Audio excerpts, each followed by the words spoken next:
Taakula Production.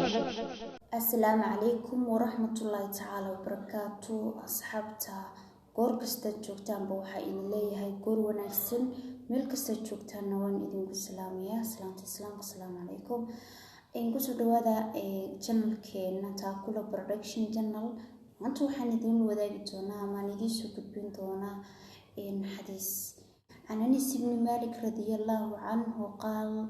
كان إخوان في عهد النبي صلى الله عليه وسلم وكان أحدهما يأتي النبي صلى الله عليه وسلم وآخر يحترف فشكى المحترف أخاه للنبي صلى الله عليه وسلم قال النبي صلى الله عليه وسلم لعلك ترزق به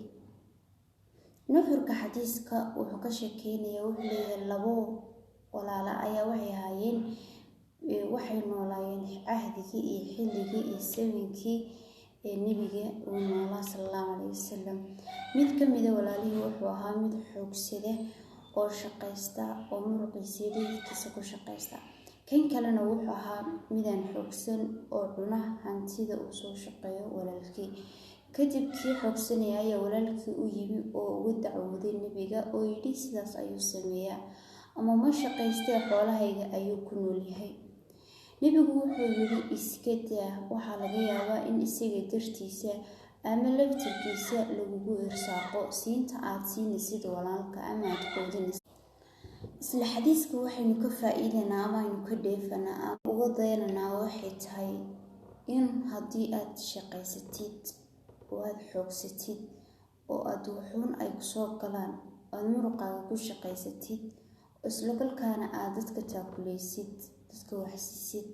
dadka walaalaha ama qaraabada ama cid ku dhaama cid kasta oo ahaatee cidaasina aysan isla kolkaas aysan xoogooda isticmaalin balse ay fadhiyaan si adiga wax kaaga sugan iska daa una dulqaado kuna sabir waayo waxa lagu irsaaqayaa siinta aad wax siinaysid maxay yeelay sadaqadu waxay barakeysaa oo baysaa way balaarisaa hantidaada markastaba samayso cid aad wax siiso si aad sadaqaduna ay noqoto mid joogto ah waxtar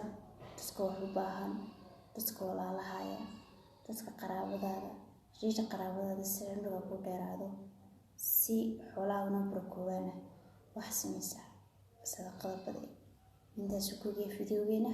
dhammaantiin mahadceliniya haleenahay soo noqdo wanaagsan insha Allah